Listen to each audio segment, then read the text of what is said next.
A scientist, Kevin Dornwinkle is mocked by his colleagues due to the failure of his invisibility serum. This drives him mad, ending their lives at that very moment. He's sent to a psych ward to punish his evil deeds and avoid other trouble that he may cause. Unbeknownst to them, this won't stop him from fulfilling his ambitions. A psychologist explains to a mother, Mrs. Dornwinkle, that her child is mentally and emotionally unstable, so he has to be raised with gentleness and understanding. However, he also points out that he's borderline genius and is currently very confused, so proper guidance is essential. Meanwhile, the son, Kevin, enjoys peeping on his female neighbor using his telescope. His mom suddenly enters and catches his immoral deeds. She rages and slaps the boy, reprimanding him firmly and emphasizing that women are evil. Ultimately, she grounds the boy in the room for a year, blocking all windows. This makes Kevin cry while his mom laughs triumphantly. Years later, Dr. Kevin Dornwinkle, a scientist, calls a conference to present his invisible serum to his colleagues. He confidently injects his serum into himself instead of using an animal to prove its effectiveness. Unfortunately, it fails, which solicits mocking from the group of doctors. Kevin can't tolerate the humiliation, so he attacks his colleagues and ends the lives of 4 of them. The event is reported on national TV, including Dr. Dornwinkle's fate of being sent to an asylum due to a psychiatrist identifying him as mentally incapable of standing on trial. 6 months later, Kevin Dornwinkle jumps out of the hospital window while hounds chase after him. The crazed man outwits the dogs by making them fetch a piece of wood far from him, which makes him escape successfully. After 2 weeks, summer school begins, and the students gossip enthusiastically about their physics teacher who passed away. Instead of feeling sympathy, most of them are just concerned about how to get away from class. Then, the principal, Mrs. Cello, bursts into the room, and the students immediately sit properly, like ideal students. She introduces Dr. Dornwinkle as Dr. Kevin Smith as the substitute physics teacher,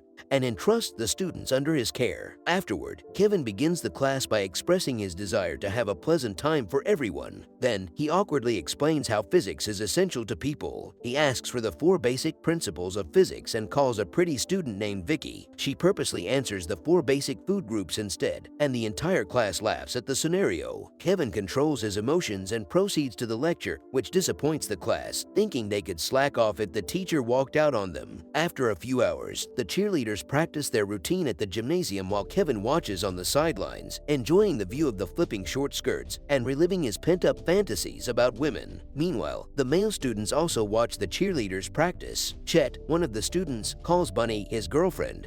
To the bleachers, Chet doesn't waste time and kisses Bunny, even suggesting to do the deed right then and there. The woman playfully rejects him and tells him she'll meet him after class. Then, they insult Dornwinkle, and Chet conspires with Bunny to prank their substitute teacher. They end the conversation by kissing, and the cheerleader calls the others to shower. Unbeknownst to them, Kevin can hear their conversation. As they go on their way, Chet bumps into the janitor, Henry, and mocks him for being mute. Bunny informs her boyfriend that the older man has been giving them weird looks, so Chet threatens him more before they leave. After a while, the cheerleaders shower without knowing that Chet is peeping on them. Once satisfied, the young man happily strides away. However, Dr. Dornwinkle replaces him and sees his female students enjoying themselves in the shower. Suddenly, someone holds his shoulders, so he crouches in shock and immediately gets defensive, saying it's nothing. Mrs. Cello gets confused about Dornwinkle's reaction, so he explains that he dropped some change on the floor and he's looking for them. The principal shares a similar experience and informs him that April's parents request him to tutor her in physics. She hands him the phone number and address, then Dornwinkle leaves. Later that night, the teacher records his voice to document his day. He expresses disappointment about his students' attitude towards him, especially his genuine efforts being unreciprocated. However, he tries to look at the brighter side of being allowed to teach and resume his experiment. The next day, he goes to work and returns home to continue his invisibility serum. Soon, he finds the missing component of his formula, HS3. He excitedly pours a bit of the solution into his mixture. At 2:37 a.m., Monday, June 21st, he injects the serum into his rabbit and waits for the result. However, he fails again. Dr. Dornwinkle hasn't lost hope, as he knows he's getting closer to correlating the atom according to his new formula. He completes his invisibility serum with HS3 and the granulated beryliox by uniting atoms and space. At 11:36 p.m., Monday, June 28, he injects the rabbit with the new serum, and it finally succeeds. 15 seconds after injection, the bunny turns invisible. Afterward, the scientist injects himself with the serum too. He feels his body heating up, and his heartbeat becomes faster. Then, the serum takes effect and he becomes invisible. He celebrates by declaring that he single-handedly worked on the invisibility serum and laughs dementedly. 10 minutes later, the rabbit regains its original form. Upon seeing this, the doctor falls asleep and dreams about his female students who are showering and inviting him to join them. Suddenly, he wakes up and realizes it's already morning. He records his voice for documentation and narrates the side effect, especially its effect on his dreams and his urge to re-inject himself again. Then, he remembers that Mrs. Cello gave him April's address. That night, he injects himself with the serum and goes to the student's home. He sees April sleeping soundly, so he slowly pulls her blanket. Then, he carefully tugs her nightgown, exposing her upper body. April moves as she sleeps, so Dr. Dornwinkle leaves. The following day, Dornwinkle goes to work early, but he's startled when Vicky approaches him seductively, suggesting that she'll do anything to get an A in physics. Dornwinkle refuses and tells her to focus on the proper ways to advance in the subject, but the student takes his hand and places it on her chest. Suddenly, the bell rings and students come flooding the room, so Vicky pretends nothing happens. To deviate his attention, Dornwinkle gives the students a surprise quiz. Everyone complains, but the teacher stands firm, so they take the quiz. Soon, the students, led by Gordon, glance at each other mischievously. Then, everyone drops their book on the floor simultaneously, startling Dornwinkle. The students laugh at his bewildered expressions, but the event reminds the scientist of his previous experiences with his mom and fellow scientists, so he blows up. He screams at them while retrieving their papers and announcing that everyone gets an F, which changes the mood of the class to a sour one. Simultaneously, Principal Cello calls Chet to her office via intercom. When the student arrives in the office, the principal explains that his grades are unsatisfactory, which can make it difficult for him to go to college. Chet inquires about his football scholarship, but Mrs. Cello proclaims that it's only possible if she approves it. With this, Chet asks what should be done, and the principal suggests that she can compromise as she unbuttons her shirt. The condition she gives is for Chet to make her feel like a woman, and he dives onto her chest in agreement. Later, the cheerleaders finish their practice and hit the showers. While in the shower room, they gossip about their physics teacher, insulting him. Vicky tells the ladies about her ploy in seducing the teacher and how he thought she was serious, so they all make fun of the man. Unbeknownst to them, Dornwinkle used the serum, and he's already in the showers, watching them bathe. In his mind, he narrates that another side effect of the serum is making one's deepest desires stronger, and this is why he's being magnetized to watch the ladies. Betty suddenly complains that somebody pinched her, but her friends make fun of her, teasing her that she needs a boyfriend. As the cheerleaders leave, Vicky remains in the showers, unaware Henry is peeking at her. Unexpectedly, Chet grabs the man and threatens him to leave. The janitor tries to tell him something,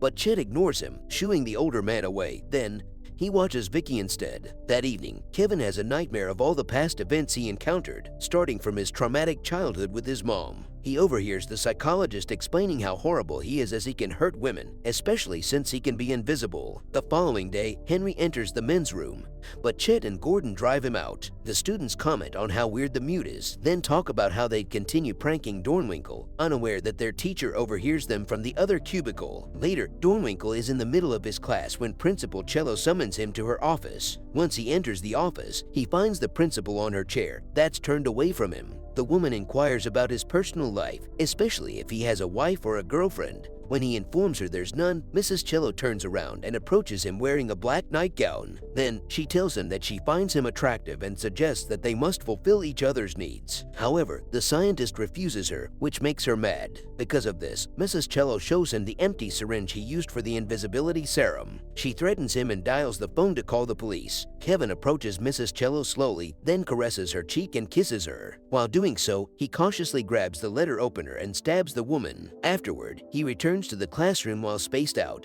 but once he opens the door, a bucket of water pours onto him. He sees that his students have all left the room, making him scream in frustration. He runs out and locks all doors in the school before he injects himself with the invisibility serum. Meanwhile, Betty and Bubba, Kevin's students, sit in the cafeteria while the news of the continuous search for Dr. Kevin Dornwinkle gets announced on the radio. Bubba turns the radio off, uninterested in the current events. Betty agrees with him, and they suddenly kiss passionately. However, Bubba's arm is lifted as he struggles against something. The invisible Dornwinkle stuffs his face with the sandwich while Betty screams in confusion and horror. The woman watches as the sandwich is pushed forcefully to Bubba's throat. Betty runs away in fright, but the scientist catches up to her. He pulls her blouse and upper garment off, then strangles her with the emergency fire hose. Dornwinkle leaves her lifeless body on the ground while laughing crazily toward his next destination. A few moments later, two cheerleaders, April and Joan, find the doors locked, so they go on a detour, only to find Betty's body. They run away to ask for help, so they enter their classroom, where they see their teacher. They inform their physics teacher about Betty and the doors. Kevin tells them their story sounds strange, so the students mention calling the police. Dornwinkle yells at them, but he tries to compose himself by explaining that he's just worried for the safety of the students, so he'll be the one to go out to call the police. Once he does, the cheerleaders try to calm down,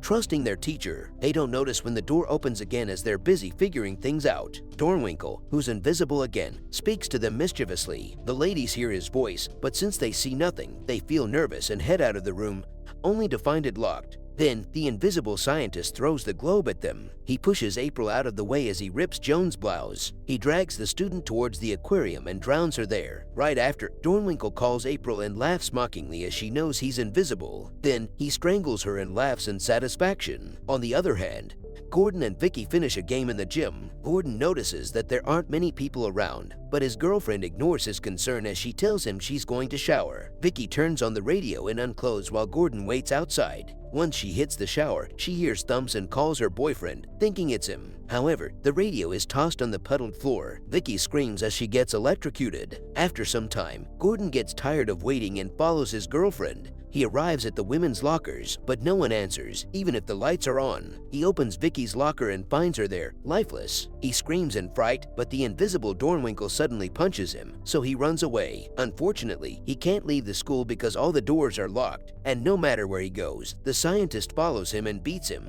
Gordon tries to fight back, but he can't see where the enemy is, so he has no choice but to run. He arrives at the rooftop and lands some punches at Dornwinkle, but he's still overpowered. After being beaten to a pulp, he announces he gives up, but the mad scientist punches him until he steps by the rooftop's edge. With one final blow, Gordon falls and drops on a car below, ending his life, while Dornwinkle laughs in satisfaction. Meanwhile, Chet and Bunny enter Principal Cello's office without knowing that the woman's lifeless body is behind her desk. They share a passionate and intimate moment, just like Chet always wanted. Afterward, Bunny asks her boyfriend about marriage, highlighting their love. However, Chet brushes her off, pointing out that they need to take it easy since he doesn't want to end up like his parents, who divorced after marrying during high school. Bunny finds this sensible, and the two leave the office. Soon after, Henry enters the principal's office to clean. Finally, he sees the lifeless body of Mrs. Cello. He runs into the hallways and tries to warn the people, but being mute, only grunts can be heard out of his panic cries. Simultaneously, Bunny goes to the shower room to freshen up while Chet waits outside. She takes her towel but feels odd, so she opens Vicky's locker only to find her friend's lifeless body. She shrieks in fright, calls Chet,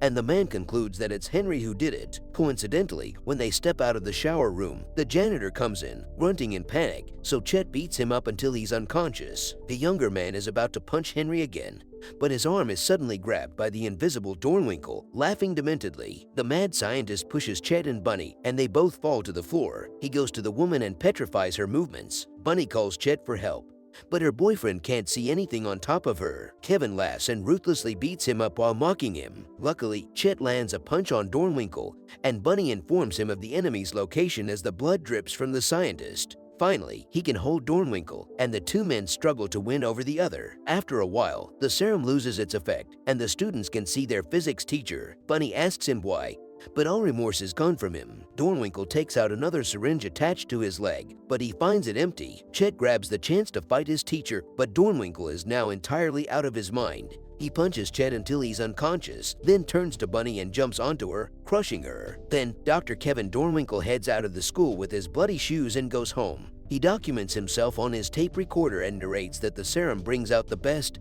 and worst in him. He insults his students and laughs maniacally but stops when a shotgun points at him. Chet angrily threatens him, stating that he already knows his real identity. However, Dornwinkle has no fear. He looks at his serum, but Chet stops him from getting it. The scientist hits the student's head with a glass bottle and grabs the chance to be invisible again. Not seeing his enemy, Chet blindly fires his rifle. Dornwinkle attacks him, and Chet sees another serum on the bed. He immediately injects himself and turns invisible. The two fight fiercely despite not seeing each other. Simultaneously, the police arrive at the door, but it's locked. Moments later, Chet's gun fires and blood splatters in the room. A headless body wearing a white button-up shirt appears. At the same time, the cops break the door and find the corpse. Eventually, they conclude that Dornwinkle ended his own life. They retrieve a syringe of the invisibility serum and leave. As soon as they're out, Dornwinkle's laughter echoes in the room as he regains his original body. That night, the evening news broadcasts the mad scientist, evil deeds, and his demise. Suddenly, the female newscaster's blouse is ripped, and Dornwinkle's demented laughter reverberates. With this, the movie ends here. Like, share, and subscribe. Thank you for watching.